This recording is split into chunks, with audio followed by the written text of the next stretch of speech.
It's on here now. The goalkeeper's beat, and South Africa have done Shaker Sport 2010.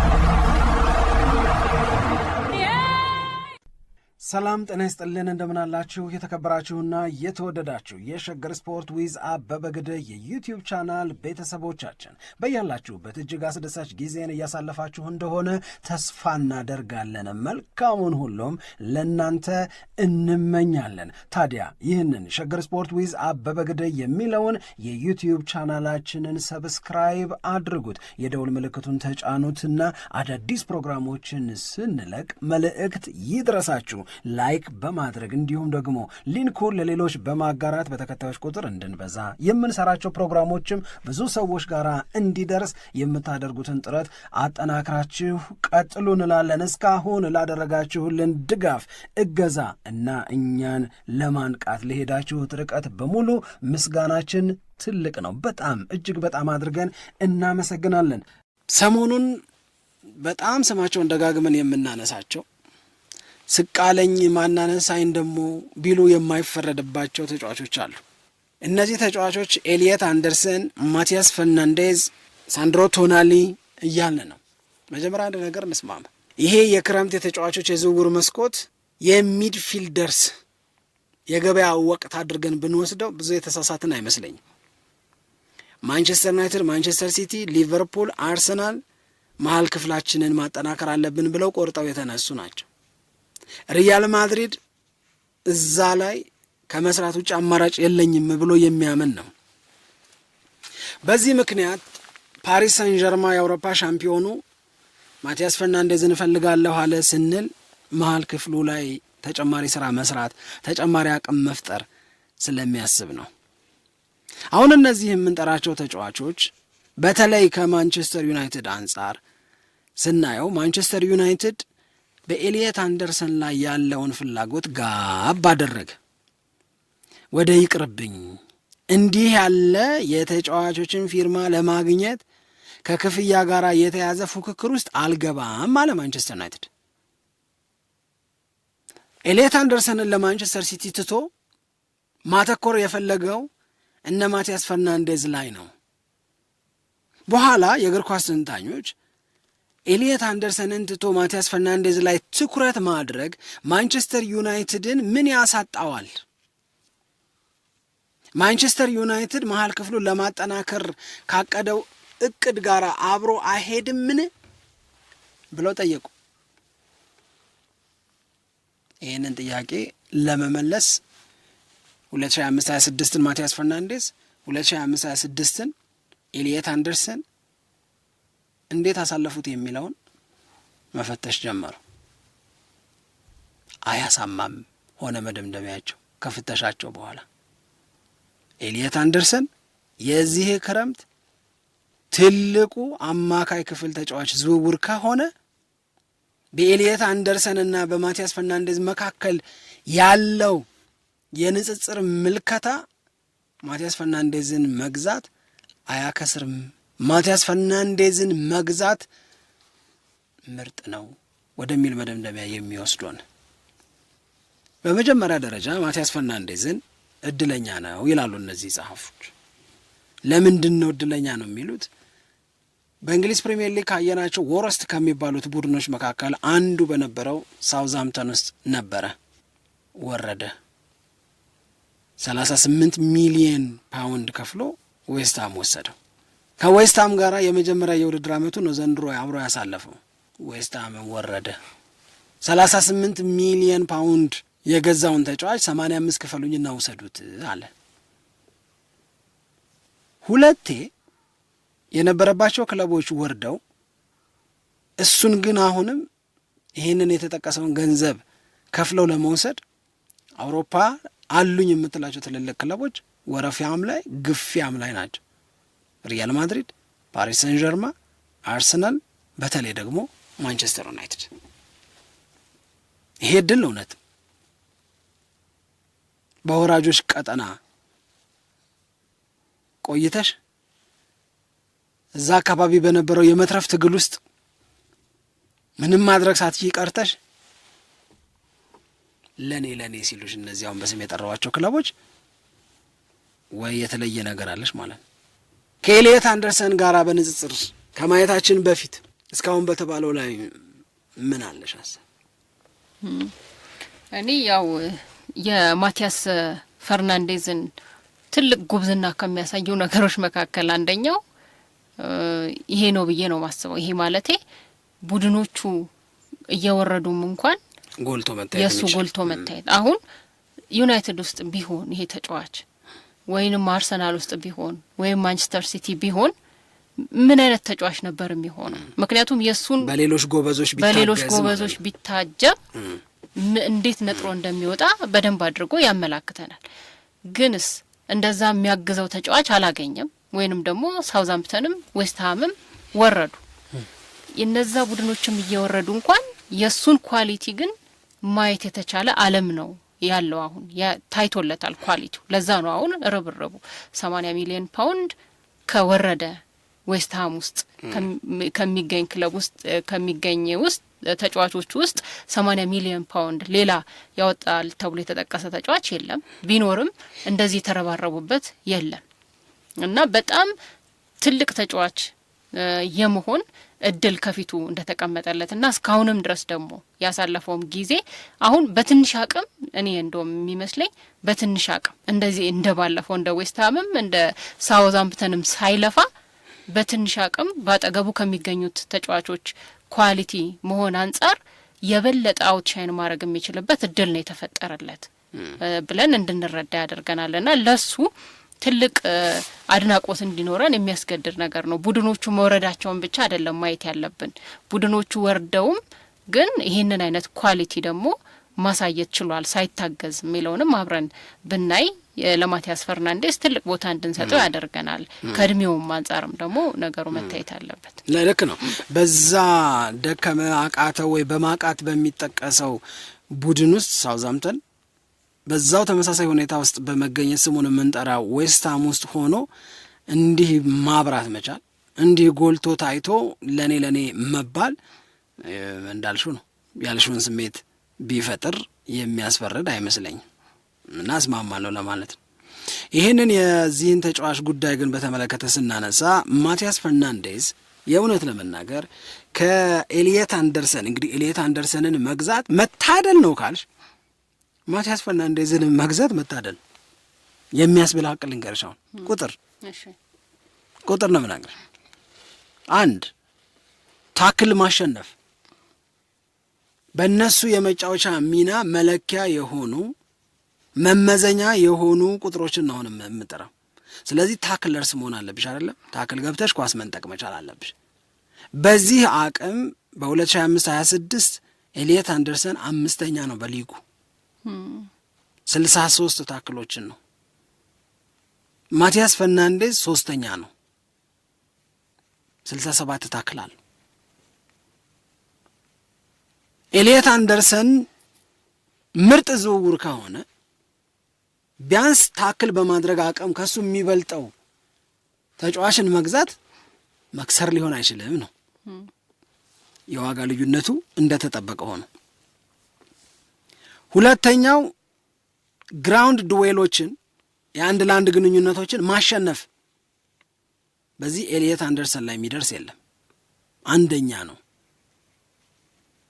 ማቲያስ ፈርናንዴዝ 3ኛ ነው። መጥፎ ነው? በፍጹም። የፕሪሚየር ሊጉ 3ኛ ዱዌሎችን በማሸነፍ የተሻለ ቁጥር ያለው ተጫዋች ነው ማቲያስ ፈርናንዴዝ። ይህንንም አንርስ። በትክክል በጨዋታ ሂደት ላይ ስዊች ማድረግ፣ ነገሮችን መቀየር፣ አጨዋወትን ከመከላከል ወደ ማጥቃት ምናምን ሊሆን ይችላል፣ ወይ ከማጥቃት ወደ መከላከል ሊሆን ይችላል። ስዊች ማድረግ በድንገት በዛ ላይ ኤሊየት አንደርሰን 7ኛ ነው። ማቲያስ ፈርናንዴዝ 4ኛ ነው። ኤሊየት አንደርሰንን መግዛት ምርጥ ዝውውር ከሆነ 130 ቢሆን አይኔን አላሽም የሚያስብል ከሆነ በ80 ሚሊዮን ፓውንድ ማቲያስ ፈርናንዴዝን መግዛት ነው ማለት ነው። እንደገና ደግሞ የምናነሳው ፖሴሽኖችን ማሸነፍ፣ የኳስ ቁጥጥርን ማሸነፍ ኤሊየት አንደርሰን አንደኛ ነው። እዚህ ላይ ነው ማቲያስ ፈርናንዴዝ ከሱ በጣም ዝቅ የሚለው 10ኛ ደረጃ ላይ ስለሚቀመጥ። በዲፌንሲቭ ሰርድ ላይ ወይ በመከላከያ ቦታች ላይ ኳስ ቁጥጥርን ማሸነፍ ላይ አሁንም ኤሊየት አንደርሰን አንደኛ ነው። ማቲያስ ፈርናንዴዝ 9ኛ ነው። ስለዚህ ኤሊየት አንደርሰን ሌላ ትልቁ ኳሊቲው መጠቀስ ያለበት ሜዳ አካሎ የመጫወት ጉብዝናው ነው። በእንግሊዝ ፕሪሚየር ሊግ በዘንድሮ የውድድር ዓመት ካየናቸው የመሃል ሜዳ ተጫዋቾች በሙሉ ብዙውን ሜዳ አካሎ ተሯርጦ በመጫወት ኤሊየት አንደርሰን አንደኛ ነው። 318.6 ኪሎ ሜትር ሸፍኗል። ዴክላን ራይስ ራሱ ከሱ በጣም ብዙ ያንሳል። ዘንድሮ ዴክላን ራይስ ምናምን ስንለው የነበረው ማለት ማቲያስ ፈርናንዴዝ እዚህ ውስጥ ቶፕ 10 ውስጥ አለ። በኤሊየት አንደርሰን እና በማቲያስ ፈርናንዴዝ መካከል አዎ ልክ ነው፣ ልዩነት አለ፣ መበላለጥ አለ፣ ብዙ መራራቅ ግን የለም። በአንዳንዶቹ ነገሮች ማቲያስ ፈርናንዴዝ ይበልጣል፣ በሌሎች አንዳንድ ነገሮች ግን በሰፊው ኤሊየት አንደርሰን ይበልጣል። ኤሊየት አንደርሰንን ማስፈረም ድንቅ ከሆነ ማቲያስ ፈርናንዴዝን ማስፈረምም ጠቃሚ ነው፣ ልክም ነው የሚያስብል ብዙ ነገር አለ። አሁን ይሄንን ካነሳም በኋላ ማንቸስተር ዩናይትድ የዚህ ተጫዋች ዋና ፈላጊ ነው፣ ማንቸስተር ዩናይትድ የዚህ ተጫዋች ዋና አሳዳጅ ነው እንበል እንጂ እነ ፓሪስ ሰን ዠርማ አሁን ፒኤስጂ መሀል ክፍሉ ነበር የሚያስፈራው። እዛ መሀል ክፍል ላይ እንደገና ይሄንን ተጫዋች ፈልጋል። ልጁ ምን ያህል ተፈላጊ እንደሆነ፣ ልጁ ምን ያህል በትልልቆቹ ክለቦች ክትትል ውስጥ እንደወደቀ በደንብ አድርጎ የሚያሳይ ነው። አብረውት የሰሩ ሰዎች ለዚህ ተጫዋች የሰጡት ምስክርነትም ደግሞ አለ። ለምሳሌ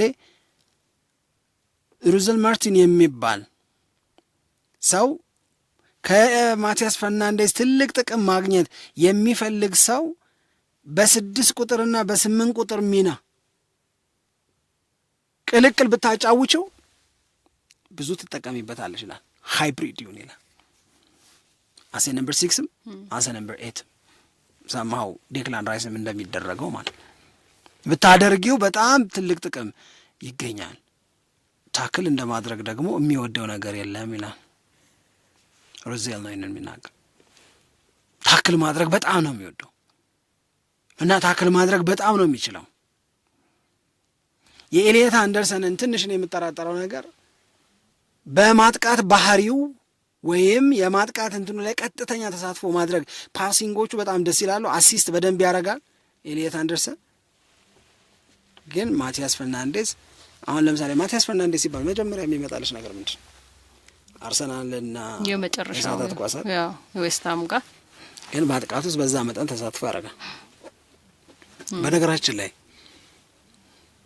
በ2025-26 በእንግሊዝ ፕሪሚየር ሊግ ካያችኋቸው ጨዋታዎች በሙሉ ምረጡ ተብሎ ለደጋፊ ድምፅ እንዲሰጥ የተሰጠው እድል ማንን እንደመረጡ ሰማሽ? የትኛውን ጨዋታ መረጡ? አንቺ ብትሆኚ ለየትኛው ጨዋታ ነው በቃ አእምሮሽ ላይ ቶሎ የሚመጣው?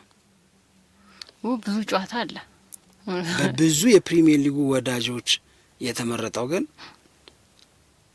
አርሰናል ከማንቸስተር ዩናይትድ ያደረጉት እና ማንቸስተር ዩናይትድ 3-2 ያሸነፈው ጨዋታ ነው። ሁለተኛው ጨዋታ ማለት ነው። አዎ እሱም በጣም ቆንጆ አንደኛ ጨዋታ ተብሎ በብዙ ድምጽ የበለጠው እሱን 5 ጎል የገባበት ጨዋታ። አዎ ወደ ማቲያስ ፈርናንዴዝ ችግር መንገድ ዝም ብሏል። አሪፍ ነሽ ግን ጣል የምታረጋት ነገር አሁንም ጣል የምታረጋው ነገር እንጠብቃለን። ግን አሪፍ ንጽጽር ነው። ማቲያስ ፈርናንዴዝም ኤሊየት አንደርሰንም ምን አይነት ተጫዋቾች ናቸው የሚለውንና ባለፈው የውድድር ዓመት በእንግሊዝ ፕሪሚየር ሊግ ላይ የነበራቸው ተሳትፎና ተጽዕኖ ምን ይመስላል የሚለውን በደንብ ነው ለማየት የሞከር ነው። እንደተባለው ነው በአንዳንዶቹ ጉዳዮች ላይ ያላቸው መበላለጥ በእርግጥ በጣም ከፍተኛ ነው። ኤሊየት አንደርሰንና ማቲያስ ፈርናንዴዝ ለምሳሌ ቅድም ያነሳ ነው በፖሴሽን ላይ ከዛ በተጨማሪ በዲፌንሲቭ ሰርድ ላይ ያለው ነገር ያለው የኤሊየት አንደርሰን አቅም የበለጠ ከፍ ያለ ነው። ግን በአንዳንድ ነገሮች ላይ ደግሞ ማቲያስ ፈርናንዴዝ የሚሻልባቸው አሉ። ለምሳሌ በጣም እኔ ከገዛኝ ነገር መካከል አንደኛው ይሄ ስዊች ማድረግ ማለት እሱ እኮ ሀሳብንም ይጠይቃል፣ አእምሮንም የሚጠይቅ ነገር ይፈልጋል። እግር ኳስ ያው አቅምን ብቻም ሳይሆን እግራቸውን ብቻም ሳይሆን ጭንቅላታቸውን መጠቀም አለባቸው ይባላል። አንዳንድ ተጫዋቾች ላይ አንተ ስትስቅ ነው እኔ መንተስ ብሎኝ እንደሆነ ታውቃለሽ። እነ ኃይሌ እና ከአትሌቶቹ ጋር ባለኝ ወግ ስናወራ አንዳንዴ የሚያነሱት የሚቆጫቸው ነገር አለ። የሆነ አትሌት የነበረ ሰው ማይሆን ነገር ሲያደርግ ሰው እንዴት እንደዚህ ያደርጋል ምናምን ሲል በቃ አሁን ደግሞ እነዚህ እግር እንጂ ጭንቅላት የላቸውም ሊያስብሉ ነው ይላል። በጣም እንትነችን ይደጋግሟታል። አሁን አንቺ ጭንቅላትም አለው ስትይ እግር ብቻ አይደለም ስትይ እሱ መቶብኝ ነው ፈገግታ ነው ያየሽው ልልሽ ነው እኮ ፈገግ ስትል ስላየው ነው የምንለው ያልኩት። ግን እንደዛ ይፈልጋል፣ በቃ ግዴታ ነው። አሁን ደግሞ በሁለቱ መካከል የእድሜ ልዩነትም አለ። ኤሌት አንደርሰን 23 አመቱ ነው፣ ማቲያስ ፈርናንዴዝ 21 አመቱ ነው እና ገና በእድሜ ያልደረሰበት ነገርም አለ።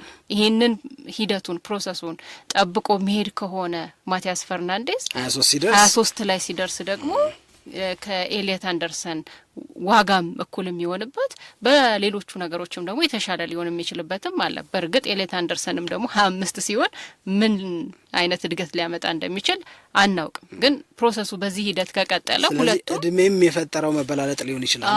እድሜም የፈጠረው መበላለጥ አለ። ግን ለአንድ 21 አመት ላይ ለሚገኝ ሰው ግን ይሄ ቁጥር ደስ አይደል?